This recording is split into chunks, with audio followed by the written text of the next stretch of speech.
Hello and welcome to another segment of Community Spotlight. I am your host Steve with 1-800-PAINTING, here today with the only fun guy I'd want in my house, Mr. Joe Tine. How you doing? Thanks, Steve. You're welcome. Joe, what is your business? We specialize in indoor air quality. We're certified in asbestos, lead, fire and water damage, mold remediation is our specialty. We all live with mold every day, and in some cases it gets out of hand. And in those cases it can affect your health and the way you live, and you can't enjoy the wealth if you don't have good health. That's where we come into play, to make sure that the living quality that you have is good with the air that you're breathing. Okay, how did you get your start with Myco-Tek or in the mold business? Can we get a little background on Joe Tine? Sure, that's a great idea.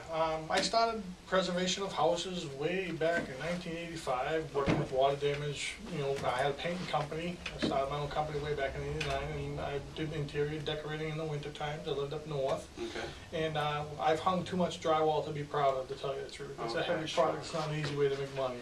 But I did enjoy doing the preservation and stuff that we were doing.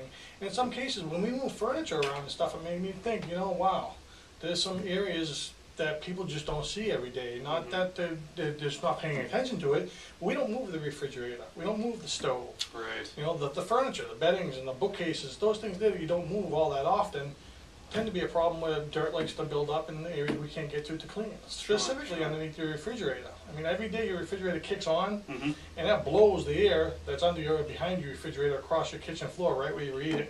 And that's a really dirty area in most of the houses that I get to see. And again, not to say that anybody's dirty, but it's just things that we don't do. See, that's interesting. Now, I've never really considered that. The area under the fridge that you know, we don't really pull out and clean that often, but it gets blown out, and usually in the direction of the dining room. Yes. Thinking back to my place, I know that's exactly where it's right across the floor. So guess what I'll be doing this afternoon? You'll be doing a HEPA vacuum inside your vacuum cleaner in your house. Okay. That's the other thing, HEPA vacuums. HEPAs. That's a good way to do cleaning inside the home. Okay. If you have a central air vac system, while you're cleaning inside your house, if you have the AC going, 9 times out of 10 all your windows and doors are going to be closed. When you're using an air, or a central vac, you're sucking all the air out of your house and throwing it outside in the garage where your dispenser is for the dirt. So having a central HEPA vac.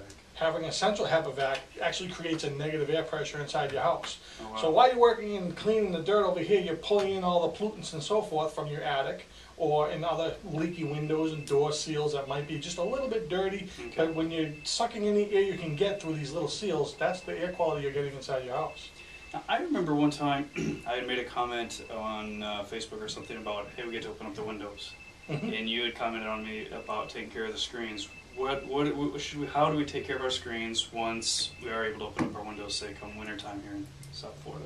Well, when you're ready to open up your windows, make sure that screen is clean, the window sills, the seals. Windex is a great product. That works well. So Windex the whole screen? Windex the whole screen, rinse it off with the hose, let it dry out, wash the windowsill, wash the seals on the window itself and everything. That's a really, I mean, what good would it be to have beautiful air outside? You open up that window and you have all the pollen and dirt that's building up in your screen. That's what's coming in your house. So that's what you're going to get. You're not going to get the fresh air outside. You're going to get the, I guess just the opposite of filtered air. You're going to get a conditioned air because it's getting, you know, it's getting fertilized on the way into your house basically. Okay. So before we open the windows, take all the screens off, remove them, spray them down with some Windex, hose them off, and then wipe the sills down and such. Right. Well, you know, there's another thing you mentioned about screens. You know, screens blocks a lot of light. So if you're not opening your window, you're better off removing the screen. Let the water wash away a lot easier. It's a lot easier to maintain. And up north, if you have a screen, you could actually have ice damming and cause a problem. You know, so that's another disadvantage to having a screen. But if you don't open the windows, by all means, take the screen out, clean it off, throw it up in the attic in case you ever did want to use it. I'm down here in Florida. I don't think I open my windows maybe 3 days a year, so I don't keep screens on my windows. We don't open them up. Okay, well that's interesting. Never thought about that. In your business, what, or say for the viewers, what's the most common problem that we can avoid back home or even in our office? The air filters. People are trying to use these HEPA filter systems for basically turning your air conditioning system into a filtering system for the air quality, trying to capture the dust. Well, when you put in an air conditioning filter that's not designed for the air handler, you're going to overwork your air conditioning. You're not going to get sufficient air flow, and that's going to actually cause a condensation problem. And condensation, more than anything, is going to feed mold. And if you have mold that comes in the door, it's going to find the moisture problems. We all walk in the house every day with mold spores all over us. It's on our shoes. It's like pollen. Basically, It's the same exact thing. That mold's going to sit dormant until you have a moisture above 60% or a relative surface moisture above 16%. At that point, that's when mold will start to actually flower and grow. And when the mold flowers, it throws off pollen at a microbial level. Those are the things that you smell when you say, oh, wow, it smells in here. That you're actually smelling pollen from mold. It's a mold seed. And it's trying to find a place with more moisture to grow everywhere else. Okay, got it, got it. In your years of being in the business, what's one of the craziest or most interesting things that's ever happened to you while out in the field?